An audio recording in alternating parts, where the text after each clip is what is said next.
कि अगर कभी ऐसी मुसीबत आई कि उसका कोई हल नज़र नहीं आता तो सूरह यासीन की तिलावत कसरत से करे, अल्लाह गैब से उसके लिए सबब पैदा फरमाएगा।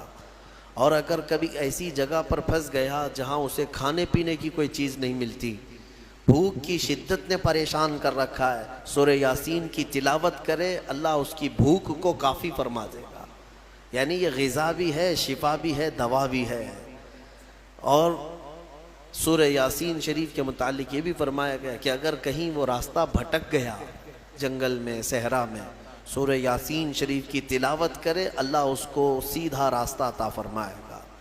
अब ये जब जंगल में भटकने और सहरा में भटकने के लिए सूरह यासीन की तिलावत का हुक्म दिया गया कि वहाँ तुम्हें रास्ता मिल जाएगा, मैं कहता हूँ पूरी ज़िंदगी भर पढ़ते रहो ताकि अल्लाह ताला ज़िंदगी गुजारने का भी सीधा रास्ता इसकी बरकत से अता करेगा।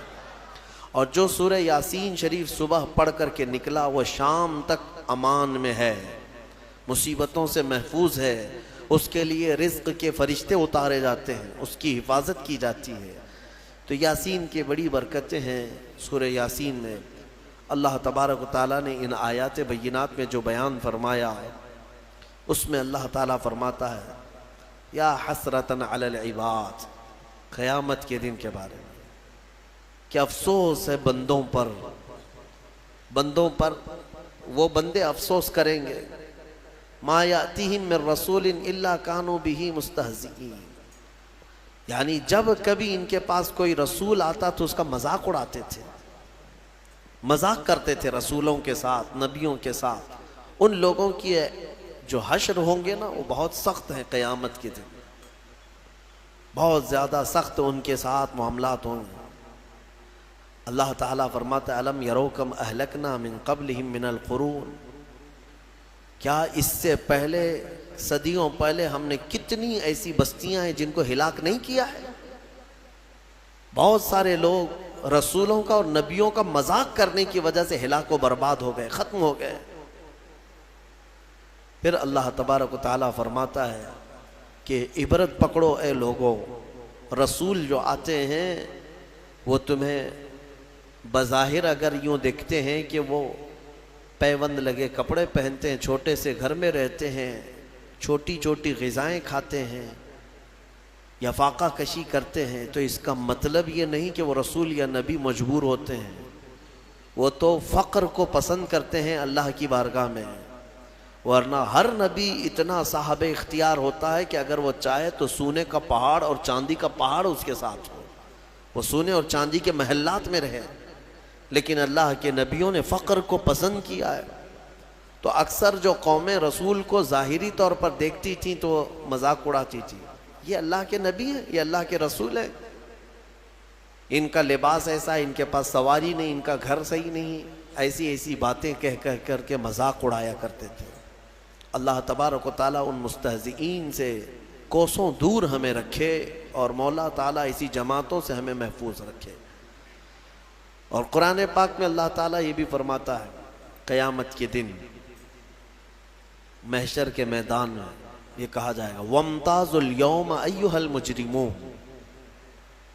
यहाँ कहा जाएगा सारे लोग एक साथ खड़े होंगे, फिर ऑर्डर आएगा मुजरिम अलग हो जाएं, इसमें से जितने लोग मुजरिम हैं वो अलग हो जाएं। उनके चेहरे बता रहे होंगे उस दिन और उनको अलग किया जाएगा, उनको अलग किया जाएगा मुजरिमीन को।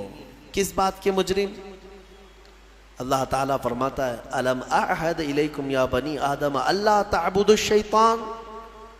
फिर रब तबारक व तआला का जलाल होगा उस दिन और फिर रब ताला की हैबत तारी होगी बंदों पर, खशियत होगी। फरमाएगा मौला, क्या मैंने तुमसे ये नहीं अहद लिया था कि ए आदम की औलाद के शैतान की परस्तिश नहीं करोगे, उसके पीछे नहीं जाओगे। इन्नहु लकुम अदुव्वुम मुबीन, बेशक वो तुम्हारा खुला हुआ दुश्मन है। क्या मैं तुमसे ये वादा नहीं लिया था अनिअबुदूनी, कि तुम मेरी ही इबादत करोगे। हादा सिरातुम मुस्तकीम, यही सीधा रास्ता है। फिर तुम कैसे बहक गए? ये जितने गैरुल्लाह की इबादत करते हैं सब के सब उस दिन अलग किए जाएंगे, सब के सब अलग। कुफ्फार व मुशरिकीन जो भी अल्लाह के सिवा इबादत करते थे, क़यामत के दिन सबको एक तरफ कर दिया जाएगा और रब तबारक व तआला उनसे फरमाएगा, क्या मैंने तुमसे ये वादा नहीं लिया था कि दुनिया में जाओगे तो मेरी इबादत करोगे, शैतान की परस्तिश नहीं करोगे। फिर अल्लाह ताला फरमाता, अफलम तकूनु ताक़िलून, क्या तुम्हें अकल भी नहीं थी? क्या तुम अकल नहीं रखते थे? सच बात है मेरे अजीजों, अकल रखने वाला ये छोटी छोटी चीज़ों को खुदा कैसे बना लेता है। खुदा का जो तस्वुर है वो दुनिया में सबसे बड़ा होने का तस्वुर है। भला चूहा कैसे खुदा बन गया? एक छोटी सी मट्टी वो कैसे खुदा बन गई?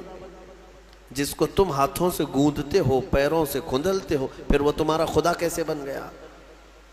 अफलम तकूनु ताक़िलून, अल्लाह फरमाता, क्या तुम अकल नहीं रखते, अकल से काम नहीं लेते? खुदा का जो तस्वुर है वो ऐसा होना चाहिए कि उससे बड़ा कोई ना हो, दुनिया में उससे बड़ी ताकत किसी की नहीं। वो अल्लाह जिसके बारे में हम अकीदा रखते हैं कि वो कादिर मुतलक है, किसी का मोहताज नहीं, और वो सबसे बड़ा है, सबसे बड़ी ताकत वाला है, ये हमारा अकीदा है ना। और जो इस अकीदे को छोड़कर छोटी छोटी चीज़ों की पूजा में लग गए, परस्तिश में लग गए, इबादत में लग गए, उनके बारे में सवाल हो रहा है क़यामत के दिन, अकल है या नहीं है तुम्हारी? अकल से काम लेते हो कि नहीं? हत्ता कि मैं आपको बताऊं, मिस्र की सरजमीन में हम जब रहते, वहाँ के लोगों ने इस तरह की पत्थरों की इबादत या दूसरों की इबादत उन्होंने देखा नहीं। माहौल पूरा इस्लामी है, बचपन से मस्जिदों को देखा, अल्लाह की इबादत। वहाँ दो ही कौमें हैं, या मुसलमान हैं या ईसाई हैं। ईसाई भी जो है खुदा की इबादत करते हैं। ये और बात है कि वो ईसा अलैहिस्सलाम और हज़रत बीबी मरियम को शरीक करते हैं, लेकिन वो भी खुदा को मानते हैं, किताब उनके पास भी है। मुसलमान है, दो ही कम्युनिटी वहाँ पर पाई जाती है।